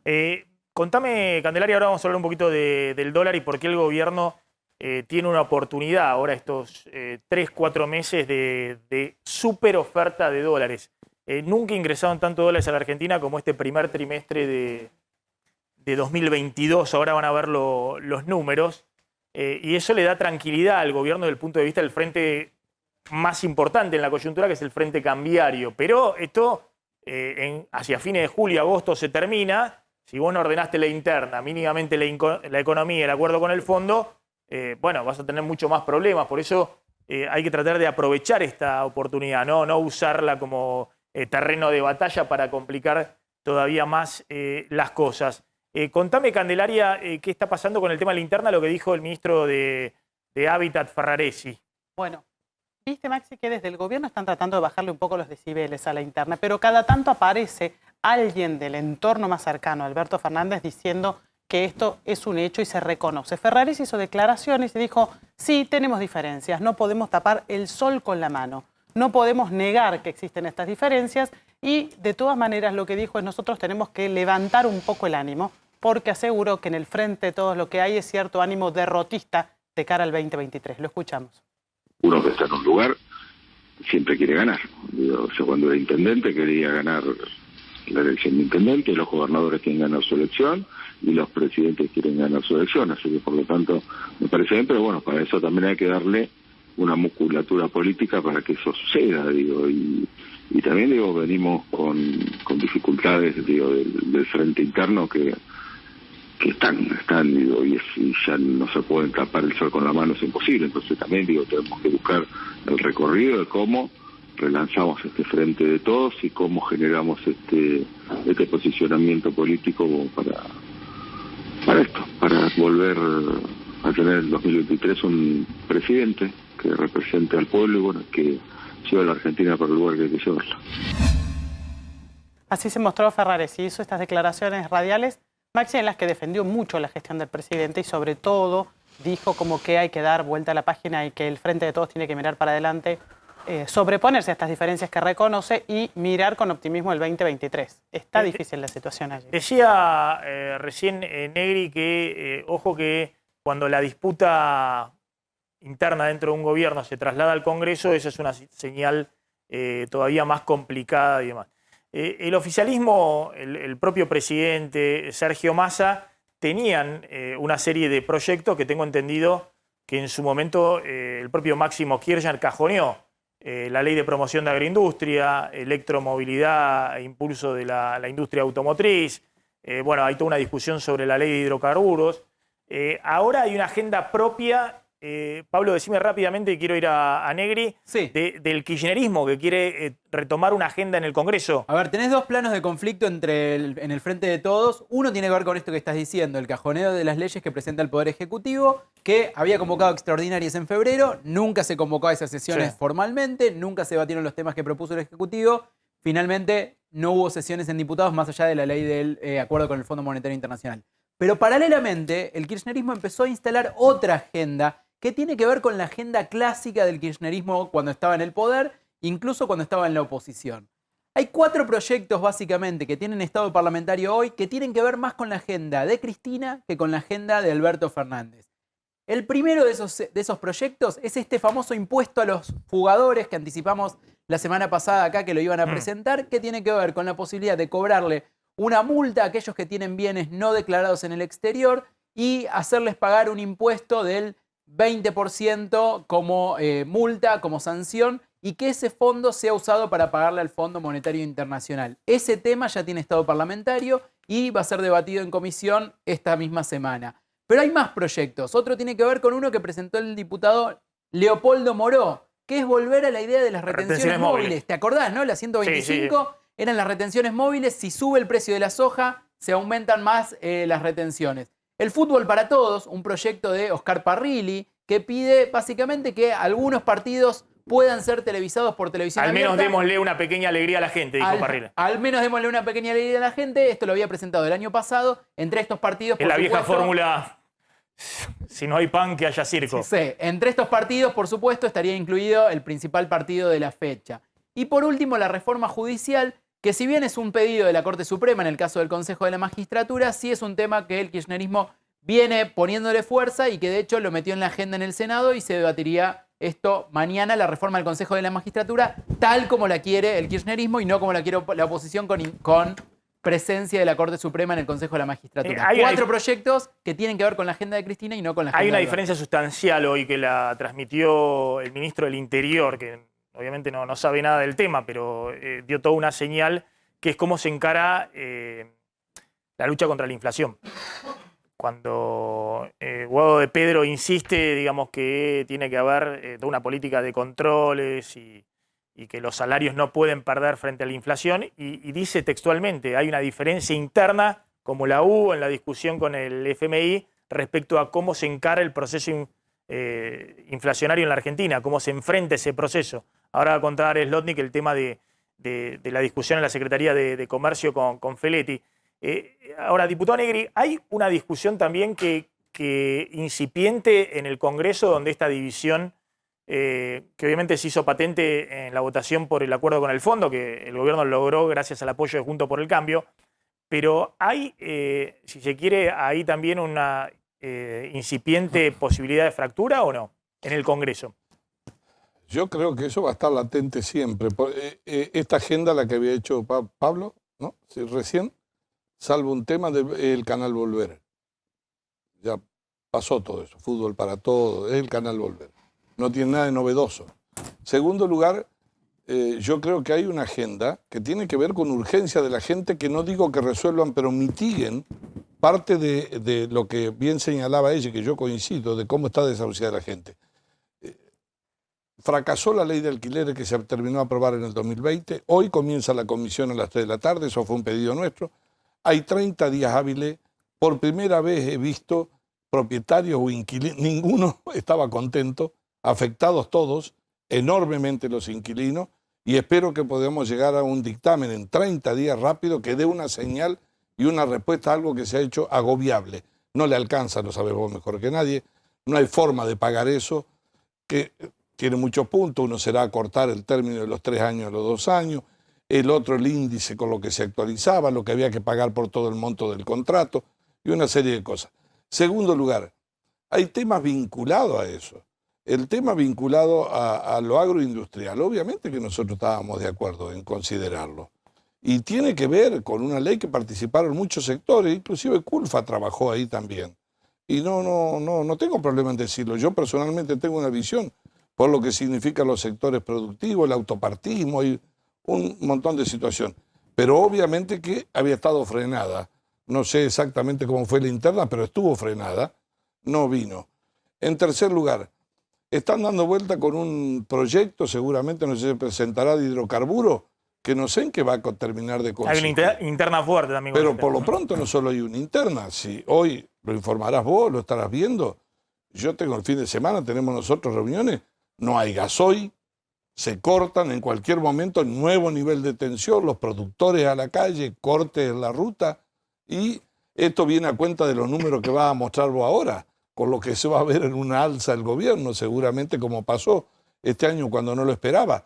Pero ahora, sin una política energética previsible, por más que dice que le van a dar los fondos que reclamaba el secretario de Energía, yo creo que hay una agenda de la realidad que nosotros nos podríamos poner de acuerdo. No tenemos inconveniente en eso, en absoluto. Pero lo que hay que salir es del Canal Volver. Ese fracasó.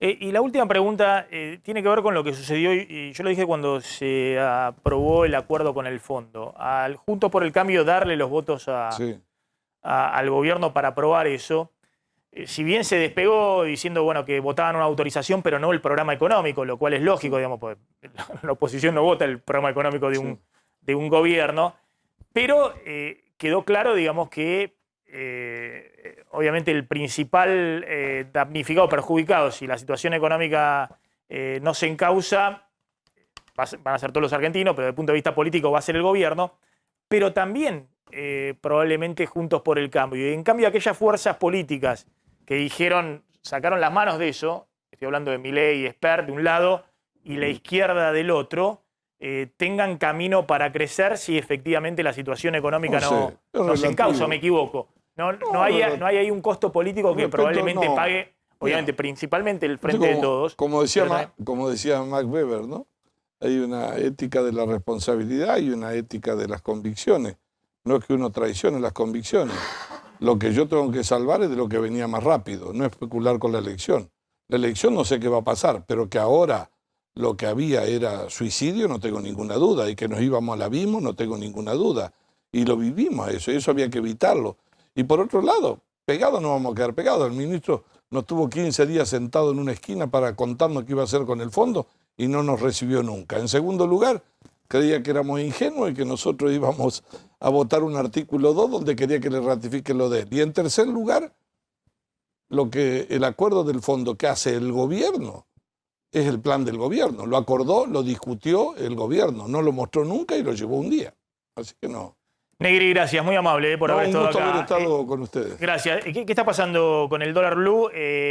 ¿Para abajo? Hay una baja de 3 pesos respecto al cierre de ayer, 196 pesos. Los alternativos se mantienen 189, 190 pesos. Prepárame las placas de acá de oferta de dólares del sector agroexportador en la Argentina. Este es el precio más bajo del año, 196 pesos. Y bueno, tiene que ver con que la gente a la hora de dolarizar, se dolariza en los mercados alternativos, queda muy chico el mercado paralelo. Y lo que ocurrió fue que ese mercado paralelo, que estaban 200 pesos a comienzo de semana, ante un mercado cada vez más chico, bueno, se desinfla y hoy ya lo tenemos en 196 pesos. La brecha entre el dólar paralelo y el mayorista está en el 75%. Es un valor, digamos, es en la mínima brecha, la brecha más baja en lo que va del año. El gobierno lo que aspira es que esa brecha caiga al 60%, digamos, difícil que se pueda dar, pero porque pareciera, digamos, con esta inflación,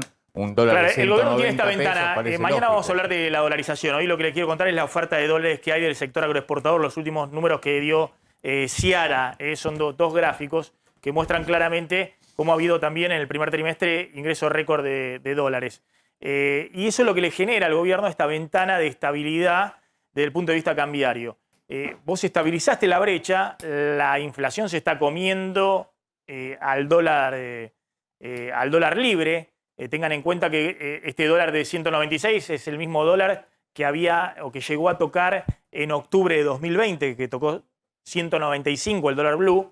Si uno lo ajusta por inflación, ese dólar blue, si hubiese acompañado la inflación que hubo desde entonces hasta hoy, ese dólar serían 330 pesos a valor de hoy. ¿Qué significa? Que el que tenía dólares en ese momento y los vendió en ese momento, compró mucho más de lo que puede comprar hoy con los dólares que tiene en el bolsillo o en la caja de seguridad. El dólar desde entonces se atrasó frente a la inflación y eso puede seguir así en esta ventana de 3-4 meses, que es el segundo trimestre del año, donde ingresa toda la cosecha gruesa de la soja con precios récord.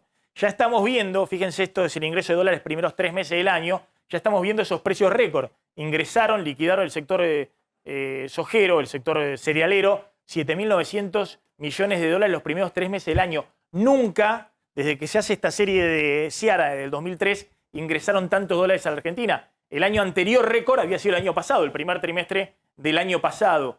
Y esto va a ser mucho más notorio en el segundo trimestre del año, por lo cual el gobierno tiene estos 3-4 meses de ventana para que, con el mercado cambiario estabilizado, poder mínimamente tratar de encauzar las cosas.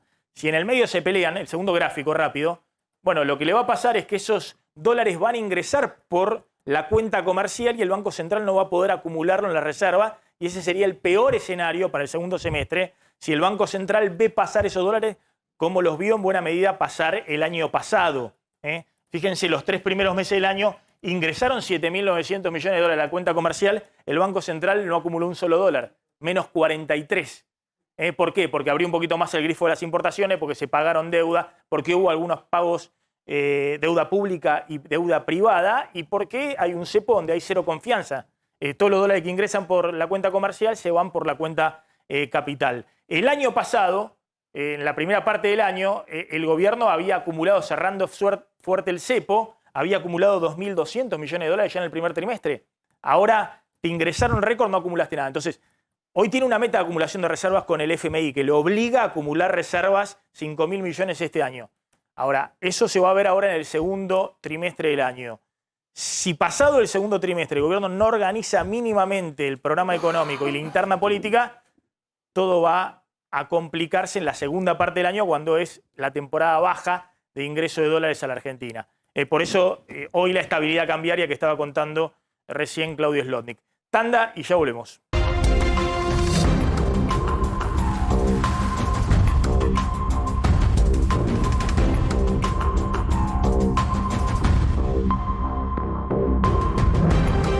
Bueno, atención, porque venimos contando que no tiene tregua esta interna feroz dentro del oficialismo y lo que se está discutiendo concretamente para los próximos meses es, primero, cómo se aplica el acuerdo con el fondo, y ahí hay un capítulo de una tensión muy fuerte con el tema de todo el ajuste tarifario de luz y gas, que tiene que tener una segunda etapa hacia junio, a más tardar, con las audiencias públicas. Y la otra es si hay algún margen para tratar de compensar la licuación inflacionaria que está ocurriendo en este momento. En ese capítulo está, ahora va a contar Claudio, el anuncio del presidente del bono de 6.000 pesos para jubilados, por única vez en abril, pero también las declaraciones de Kicillof, que ha salido durísimo a alertar por la situación social en el conurbano. Claudio. Sí, dijo, está muy bien que el gobierno tome medidas, nosotros apoyaremos y todo lo que falte lo vamos a pedir, porque acá en el conurbano y también en el interior la situación social no da más. Ese es el mensaje que Kicillof le manda a Alberto Fernández. Y en otro tramo de la entrevista que le hicieron, habla el mensaje al fondo, pero también al gobierno, porque dice, los muchachos del FMI no sé si dominan el español, pero en la provincia no puede haber ajuste. Y esto lo tienen que entender. Así que, bueno, un mensaje al gobierno muy claro, contundente, y también al FMI, pero bueno, con el FMI a ver, ya se firmó el acuerdo. Pongamos el audio, a ver. Obviamente trae, así que está muy bien que el gobierno tome medidas. Nosotros desde la provincia de Buenos Aires vamos a apoyar en todo lo que podamos y todo lo que falta lo vamos a pedir también, porque imagínate que acá con el conurbano, pero también con el interior, sí, no da más la situación social. Claro. Hemos tenido una recuperación muy fuerte con respecto a la pandemia. Algunos, leía hoy una nota en el diario, fue un rebote. Bueno, no, pero la economía cayó 9 y creció 10. Cuando una pelota rebota, rebota más bajo de lo que venía de arriba. Y en la mayoría de los países del mundo la recuperación estuvo por abajo de los números de pandemia, así que estamos arriba, mejoraron algunas... Bueno, ahí estaba Kicillof. ¿Querés agregar algo, Candelaria? No, que hoy justamente, minutos antes de que Kicillof hablara, su principal asesor y ex jefe de gabinete se mostró muy moderado respecto de las críticas que hizo el gobierno nacional en términos económicos, pero sí remarcó esta idea que dijo el gobernador de que la situación en el conurbano es muy difícil porque es el principal foco de bolsones de pobreza. Estaba anticipando un poco lo que dijo Kicillof después. ¿Boric se fue? Boric todavía está aquí en la Argentina. Acaba de estar hace un ratito nada más con el presidente Alberto Fernández en el Museo de la ESMA y estamos viendo la foto. Fíjate que está Tati Almeida y algunas otras de las abuelas de Plaza de Mayo, de la línea fundadora. Llama la atención, no estuvieron allí ni Eve de Bonafini ni Estela de Carlotto. El presidente lo acompañó en una recorrida que duró más de 1 hora y media, la hicieron juntos, arrancó como a las 10:10 de la mañana, porque Boric estuvo antes en Cancillería, donde inauguró un foro de empresarios chilenos y argentinos que convocó a unos 50 empresarios de ambos lados de la cordillera. Se va en un ratito nada más y muchos títulos dejó, pero uno de los más importantes es el apoyo a la Argentina en el reclamo de Malvinas. Gracias, Cande. Vamos volando a la tanda, ya volvemos. Bueno, atención, ¿qué pasa con el bono para jubilados? Bueno, finalmente lo oficializó el gobierno, va a ser un bono de 6.000 pesos solamente para los jubilados que cobran la mínima, son 32.630 pesos por única vez. A partir del lunes 18 y hasta el viernes 29 de abril van a recibir la transferencia del ANSES de esos 6.000 pesos. Aquellos jubilados que ganen justamente 38.630 pesos van a recibir, digamos, hasta 38.630 van a recibir la diferencia para llegar a ese monto. En total son 4.600.000 personas. Y atención con esto, porque el gobierno había dejado trascender que junto con este bono de 6.000 pesos iba a anunciar un incremento, una mejora en la tarjeta alimentar y también una mejora cuando los jubilados hacen las compras con tarjeta de débito, tienen un reintegro que hoy el tope es de 1.200 pesos mensuales.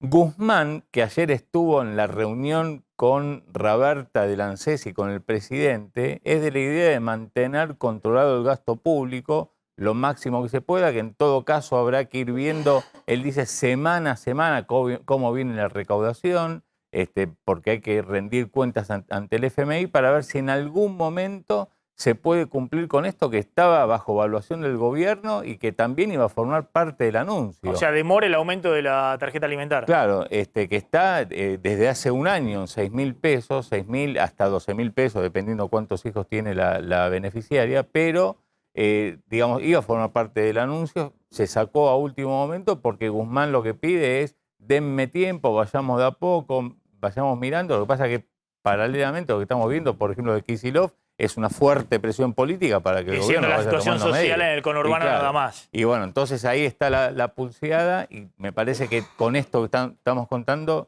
tiene vinculación lo que está diciendo Kicillof de que el gobierno tiene que seguir tomando medidas porque dice Kicillof que conoce cómo está el entramado social en el conurbano, la situación allí no da para más. Sí, y además, viste, el presidente hizo un video con Raberta en el cual... Y no está Guzmán.